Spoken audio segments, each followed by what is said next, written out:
जो श्लोक है जिस पर हम लोग चर्चा कर रहे हैं वो है जागृत स्थानो बहिष्प्रज्ञ सप्तांग एको निविशन्ति मुखः स्थूल भूक वैश्वानर प्रथम पाद। इसका अर्थ है जागृत अवस्था में हम लोग बॉडी टाइम स्पेस कॉन्शियसनेस में होते हैं।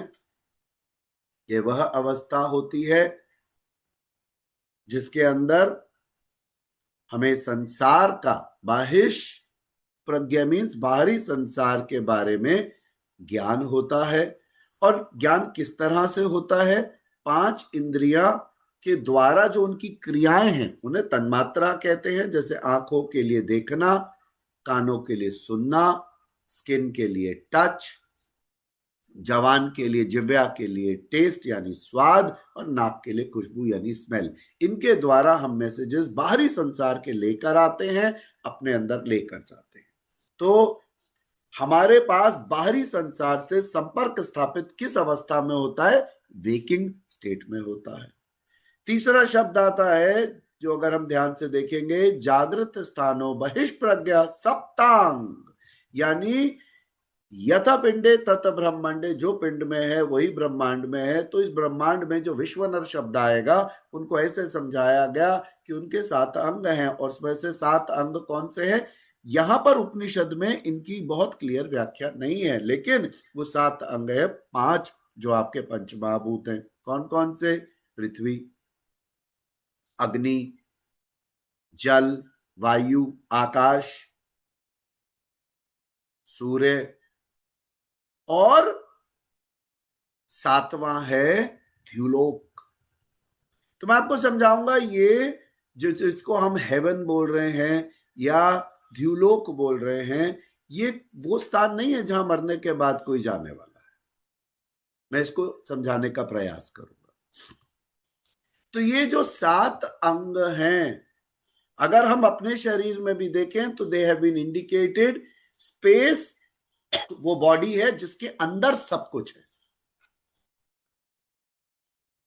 Space includes everything. तो वो सबसे एक्सपेंसिव है, सबसे बड़ी है, वाइड स्प्रेड है, एक तरह से बॉडी है। उसके अंदर बाकी के सब आएंगे। अब उसमें हेवन सबसे ऊपरी है तो हेड है सिंबॉलिकली। सूर्य प्रकाश का सूचक है तो वो आंखें हैं। वायु श्वास है। स्पेस आपकी बॉडी है जिसमें सब इंक्लूड हो जाता है। जल रक्त भी है, ब्लैडर भी है। फायर वो मुख है जिसके द्वारा देव ग्रास करते हैं, चीजें ट्रांसफॉर्म करते हैं। और पृथ्वी पांव है, स्थिरता है, स्टेबिलिटी है। तो ये सिंबॉलिकली 7 अंग बताए गए, बट जेन्युइनली वो कौन से हैं? पृथ्वी, जल, अग्नि, वायु, आकाश, सूर्य और धूलोक, यानी हेवन। ये हेवन को समझना सबसे ज्यादा इंपॉर्टेंट होगा, क्योंकि यहां पर एक कंफ्यूजन आ जाएगा। हम ऐसा ना समझ बैठे कि कोई स्थान है जहां हमें जाना है मर के। द्युलोक एक टर्म है वैदिक या उपनिषदिक लिटरेचर के अंदर, जिसको आप एक ल्यूमिनस रेल्म की तरह समझिए कि इस कॉस्मॉस में there is a place which is bright. एक हेवनली ल्यूमिनस रेल्म है। द्यू का मतलब होता है light, brightness, the shining sky. और लोक होता है एक तरीके से एक संसार, एक रेल्म, एक वर्ल्ड। तो एक ऐसी जगह जो बहुत ब्राइट है, यानी एक ल्यूमिनस वर्ल्ड, एक सेलेस्टियल रेल्म है जिसको आप मान सकते हैं।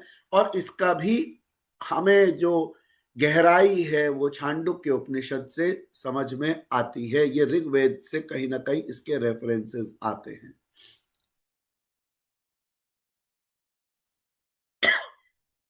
अगर हम समझें तो हम 3 पार्ट में इसको डिवाइड कर सकते हैं। एक पृथ्वी, जिस धरा पर हम हैं, जो हमारा फिजिकल वर्ल्ड है जहां ह्यूमन रहते हैं। एक मिड स्पेस जिसको अंतरिक्ष कहते हैं, इसका बहुत सारा हिस्सा हम देख पाते हैं, और जो एटमॉस्फेयर है, जो क्लाउड्स हैं, एयर हैं, और एक ध्युलोक यानी हेवन, जो एक ल्यूमिनस सेलेस्टियल रीजन है, इस हमारे को जो दिख रहा उसके भी परे। तो पहला शब्द जागृत स्थानो बहिष्प्रज्ञ सप्तांग एकोन विशंति मुखः। एकोन विशंति मीन्स संस्कृत में इसका अर्थ है 19 मुख वाला, 19, 19। तो जागृत अवस्था के अंदर आपके 7 अंग और 19 मुख हैं।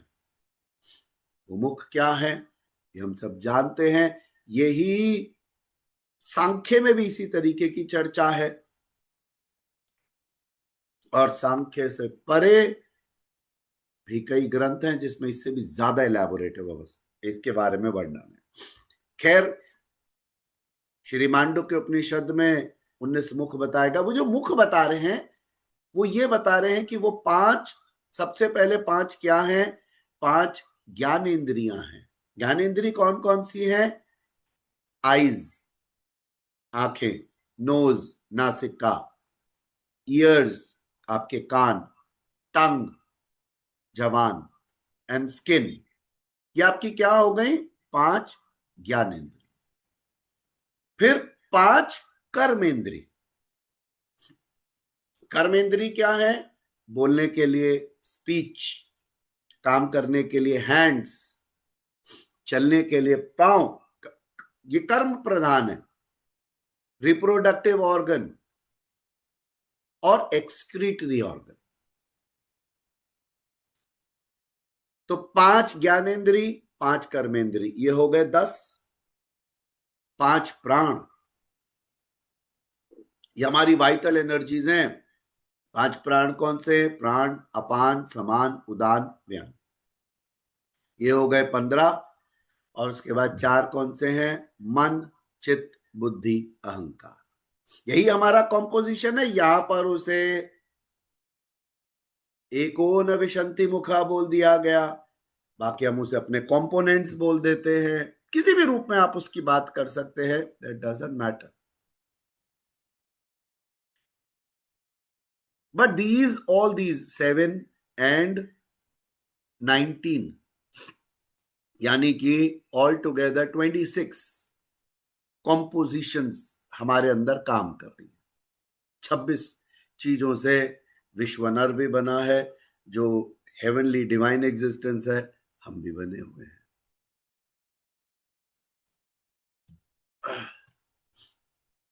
तो प्रयास ये जानने का है कि जो 19 हिस्से हैं, यानी वापस जाता हूं श्लोक पर, जागृत स्थानो बहिष्प्रज्ञ सप्तांग एकोन विशंति मुखा, स्थूल भुक। अब यहां पर जो शब्द आता है स्थूल भुक, यानी कि ग्रॉस ऑब्जेक्ट्स का एक्सपीरियंसर होता है इंसान जब वो वेकिंग स्टेट में होता। सटल को जल्दी नहीं पकड़ पाता। आदमी कहता है ना, जो दिखता है वो है, जो दिखता नहीं वो है ही नहीं। जैसे हम आप लोग अपनी वास्तु की क्लासेस में जब साइंटिफिक वास्तु स्टार्ट करते हैं तो बोलते हैं चलो इस रूम में बताओ, तो सब लोग फिजिकल आइटम बताते हैं, चेयर, टेबल, सामान, चीजें, एसी वेसी, फिर कहते हैं बस। फिर हम कहते हैं अभी आगे शुरू करो, क्योंकि हमारे लिए जो सबसे काम का है वो एम्प्टीनेस में। फिर हम शुरू करते हैं, एयर है, हाँ, लाइट है, हाँ, रेडिएशंस हैं, हाँ। अब उस एम्प्टीनेस पे हमारे काम की चीजें शुरू होती है, जहां से हमारा विषय स्टार्ट होता है। तो जिन लोगों ने वास्तु पढ़ा है उन लोगों को बहुत अच्छे से पता है कि सूक्ष्म और सूक्ष्मादि सूक्ष्म ऊर्जाएं सबसे ज्यादा इंपॉर्टेंट होगी, भौतिक से भी ज्यादा। तो वेकिंग स्टेट में हमारा माइंड प्रोग्राम्ड होता है for the gross, for the physicals. वो माइन्यूट को और सटल्स को जल्दी नहीं पकड़ता, तो स्थूल चीजें जल्दी पकड़ता। तो इस अवस्था में जो आप इंद्रियों से जान पा रहे हो, आप उन्हीं पर ज्यादातर लिमिटेड हो जाते हो। यानी कि जागृत अवस्था में आप अपनी फिजिकल रियलिटी या आप बाहर की फिजिकल रियलिटी को ही कनेक्ट कर पाते हो। तो आप लिमिटेशन जान रहे हो, मैं शरीर हूं, ये लिमिटेशन और शरीर और सामान और चीजें ही हैं मेरे आसपास से दूसरी लिमिटेशन, यानी सेंसेस की लिमिटेशंस हैं। इन सेंसेस के परे कुछ है ये हमको नहीं पता।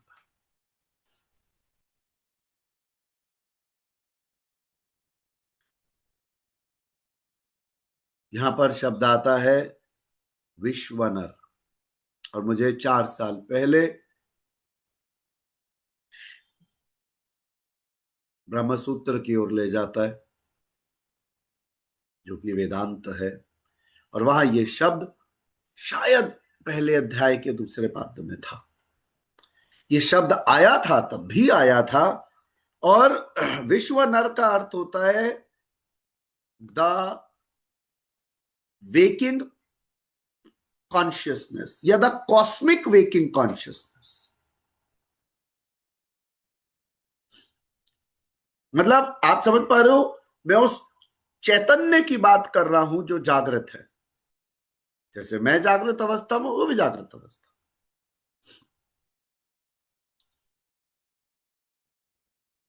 और वो जो विश्व नर है वो हर एक इंडिविजुअल में जागृत अवस्था में भी प्रेजेंट है। और इसी अवस्था में जानना है। आज जब हमने सेशन की शुरुआत करी तो किस प्रश्न से करी? आमतौर पर हम करता है ईश्वर दृष्टा। ऐसा कैसे चेंज होगा कि हम दृष्टा होंगे, वो करता होगा। इसी जागृत अवस्था से यहां खेल शुरू होता है, जो हमने समझा। पर मैं आपको सही बात बताऊं, इस वर्ल्ड में एंटैंगल होना आसान है, क्योंकि वो माइंड का फ्रेम और डिजाइन है। लेकिन संसार में रहते हुए, सब चीजों के बीच में रहते हुए भी उनको जान जाना और उनमें जीना, ये 1 करोड़ में एक व्यक्ति कर पाता है, सामान्य। ईश्वर चाहता है कि माया संसार चीजें चलती रहे, तभी तो माइंड का फ्रेम ऐसा बना। अदरवाइज सभी पैदा होते और चैतन्य महाप्रभु बन जाते। कहाँ चैतन्य महाप्रभु इतने होते हैं ना। बट हम सब में वो ईश्वर, मीरा, वो चैतन्य महाप्रभु, जब भी भक्ति की बात आती है कितने सारे नाम आ जाते हैं। जनाबाई। ईश्वर के साथ जीना, ईश्वर से बात करना, ईश्वरमय रहना, फिर सामान्य हो जाता है। दो भक्त जो ईश्वर को प्रेम करते हैं, जब वो मिलते हैं तो वो बस मुस्कुराते हैं, शब्द कम होने लगते हैं, भाव बढ़ने लगते हैं।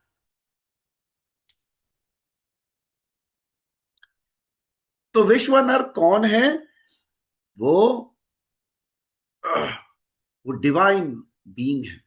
और जैसा मैंने कहा, यथ पिंडे तत् ब्रह्मांडे, जो अंदर है वही बाहर। तो डिफरेंट नहीं है, क्योंकि उन्होंने अपने रेप्लिकास ही छोटे छोटे छोटे छोटे बनाए हैं, भिन्न नहीं किया। हम भी सोचिए, कुछ ईश्वर से भिन्न नहीं है, दूर नहीं है। प्रथम पाद यानी जो पहला हिस्सा है सेल्फ का, वो क्या है? जागृत अवस्था। यानी अगर मैं शॉर्ट में कहूं तो कहूंगा, इन द वेकिंग स्टेट, जिसमें अभी हम हैं इस जागृत अवस्था में, तो जो सेल्फ है वो अपनी बॉडी, सेंसेस, प्राण और माइंड के थ्रू काम करता है। मैं रिपीट करता हूं, ये बहुत इंपॉर्टेंट है, ये सभी लोग नोट करें।